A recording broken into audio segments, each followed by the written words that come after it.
I'm a village veterinarian. Last week I saw a dog die and come back to life.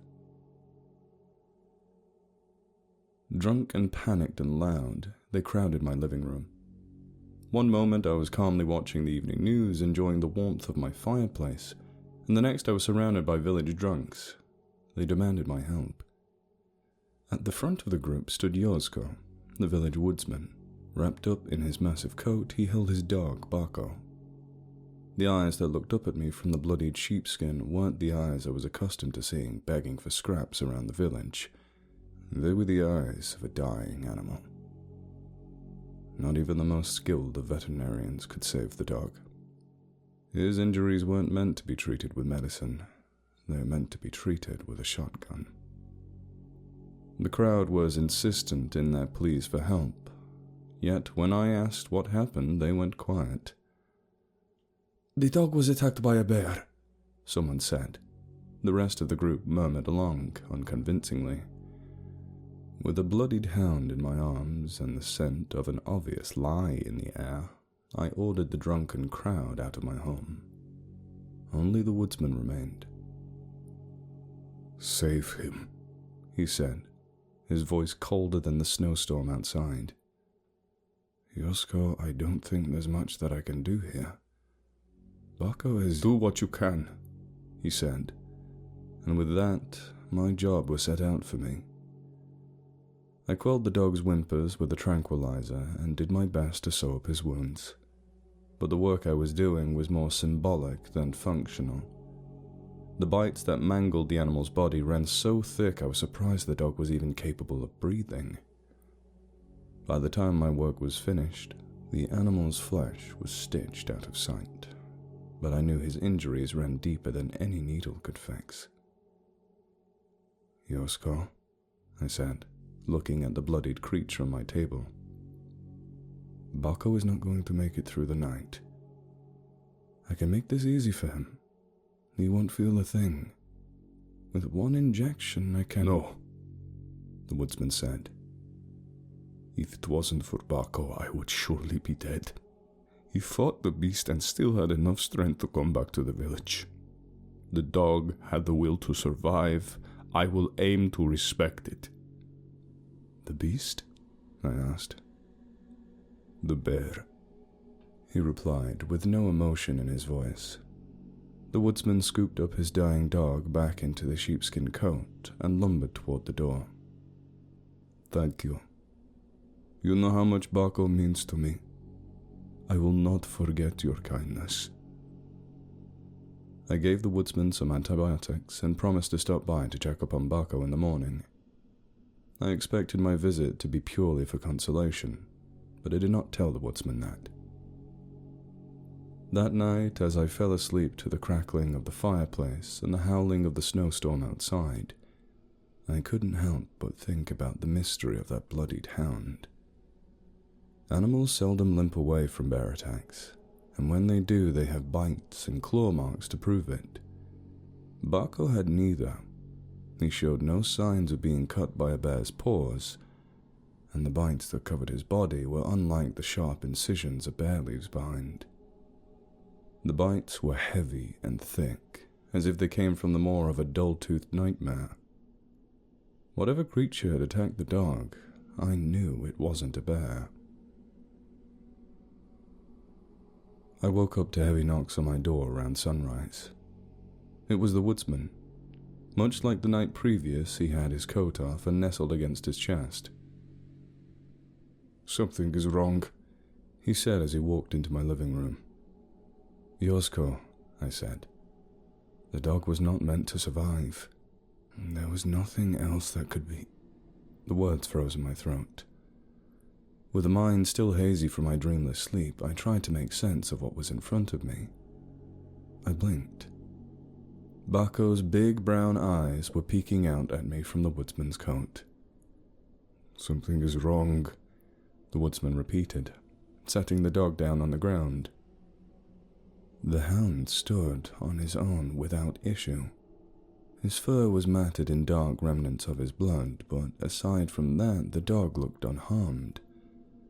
As I stared at the resurrected dog, He started to wag his tail. I woke up to him licking my face, the woodsman said, sitting down at my table, his mammoth body slumped on the chair. Whatever amount of sleep Bucko had woken him from was not enough. I convinced him that what I was witnessing was a miracle, and that what I was looking at was an act of God. It was the only explanation I could conceive of at the time. The woodsman had lost his wife 2 years prior. The dog was the only living remnant of their union. Surely a loving God would take pity on the man. Did you pray for the dog to get healthy? I asked. The woodsman nodded, yet there was little joy in his eyes from getting his prayers answered. There was something wrong with him. I was overjoyed when I woke up, but there's something wrong with Bucko. The dog sat down and watched me with eyes full of life. He seemed perfectly fine. In fact, he seemed to be begging for scraps. Yosko, I think we're looking at a miracle here. This dog seems perfectly healthy. He's not, the woodsman said, and then, as if his words had awakened something in the dog, Bucko's demeanor changed. Suddenly he was back on all fours, but the stance he struck was anything but natural. His paws spread out sideways, as if the legs he was standing on were suited for a table rather than a living being. Bucko stared out into the ether, craning his neck as if he was reaching for something. The dog's loving gaze was gone. His eyes were pitch black. But then, as if some invisible switch was flipped, Bucko was back. The dog sat back down, scratched himself behind his ear, and then looked up to me to remind me he's hungry. That, the woodsman said, that is what is wrong with Bucko. I stared at the dog, hoping that he would shed some light on the situation, but instead he just licked his nose. Could be a seizure, I said, taking a shot in uncharted territory.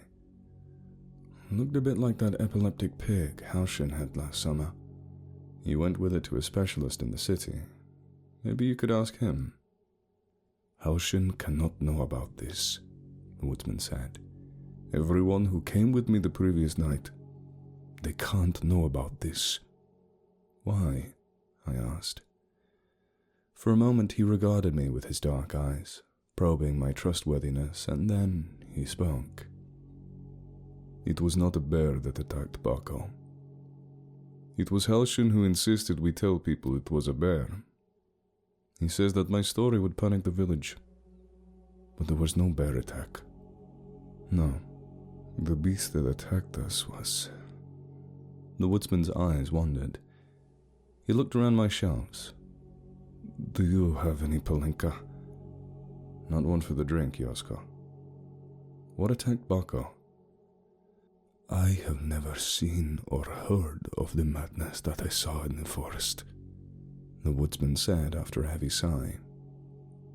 We were out in the woods following the tracks of what I could have sworn was just a really big deer when we met it. It was like something out of hell itself. Long legs, the neck of a snake, eyes like a nightmare. The thing would have bit my head off if it was not for Bucko. He defended me. He defended me, and I ran like a coward. Sensing the tremble in his owner's voice, Bucko got up and sat down by the woodsman's feet. There was nothing but discomfort in Yosko's eyes. Is there any way I can help him? He doesn't seem to be in pain, but is there anything I can do? The woodsman asked. The woodsman's incredible story was still settling in my mind. I could not think straight.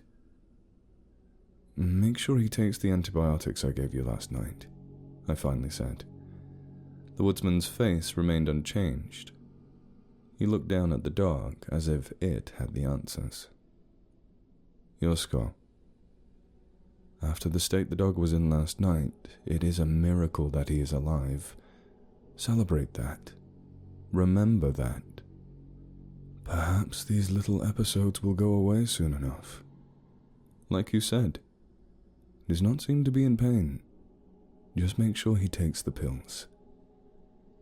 I did my best to sound like a professional talking to a client, but I was dealing in the realm of the bizarre with a man whose sanity was starting to seem questionable. The woodsman picked up on my tone. "You don't believe me," he said. "To be honest, I am still having trouble believing that Baco is alive." For a split second, the woodsman's mouth twitched. "Me too," he smiled. "Just please, do not tell Halshin or anyone else in the village about this. I need some peace and quiet to think about it all." The mystery of the dog was discomforting me. I was more than happy not to speak about it. With a handshake from the woodsman, he parted, his resurrected dog tucked beneath his coat. Keeping the thoughts of Baco's miraculous recovery out of my mind during the day was manageable. There was television and the occasional visitor to keep me occupied. The night, however, was more difficult to contend with. It was during that night that I would find myself standing at my window and looking out at the forest beyond. It was in the darkness of the Magora Hills that I could imagine the creature that the woodsman spoke of. I did not believe in the woodsman's tale. I did not want to believe the woodsman's tale. But I couldn't help but wonder about the creature that he described. The thought of a tall-legged beast that maims and resurrects hiding in those snow-peaked trees stole plenty of sleep from me. For 3 days I distracted myself, and for 2 nights I lay sleepless in bed. It was on the 3rd night I found the woodsman back at my door. He stood in my doorway wearing his sheepskin coat, looking like a man who had seen death personified. "That injection you suggested," his voice dark and low. "Do you have it?" "To euthanize the dog?" I asked. He nodded. "Baco has gotten worse. He's not himself anymore. I should never have brought him over in the first place. The dog should have went when it was his time." The harrowed look in the woodsman's eyes let me know his decision was final. I did not argue. I simply retreated to my medical cabinet, grabbed the necessary supplies, and joined the woodsman at the door. When I tried walking out into the snow, however, his arm blocked my passage. "Just give me the syringe and tell me what to do. There is no reason for you to join me." I did not want to argue with the man. He was far too big, and there was alcohol on his breath. But I could not let him put down the dog by himself. When I brought up his lack of training or experience, the woodsman refused to relent. Yet, when I mentioned the fact he might accidentally hurt the dog, his face softened. The woodsman let go of the doorway. "Those episodes that Baco was having, they became more frequent. They became constant," the woodsman said, his voice weak with sorrow. "You called them seizures, but they were not what they are. No. When Baco gets into those horrible fits, he's not having a seizure. He's growing." "Growing?" I asked. For a moment, the woodsman just stared at me, as if he was trying to make sense of the whole affair along with me. "Growing," he finally said. "When that long-legged beast bit Baco, it changed him. The change just took time. I fear of what will happen if Baco is allowed to continue to change. It has to be stopped. It has to be stopped, and no one can know of this." I promised the woodsman my silence and followed him to his cottage. When his wife was still alive, she kept a small herd of sheep. Those sheep were long sold, but the barn which once held them still stood. It was in that empty barn that the woodsman kept Baco. When the doors opened, however, I knew that I was no longer looking at a familiar village dog. I was looking at a different creature altogether.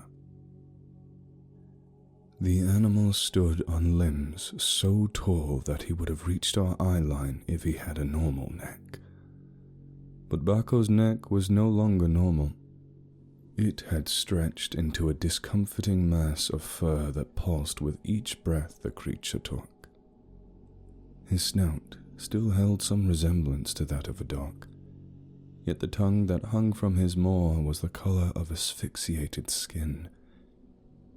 I was looking at something patently unholy.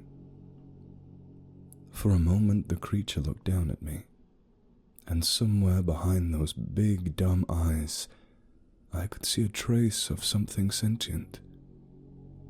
But then a throaty yelp and the animal buckled. Its eyes turned black, its limbs stretched out, its neck craned.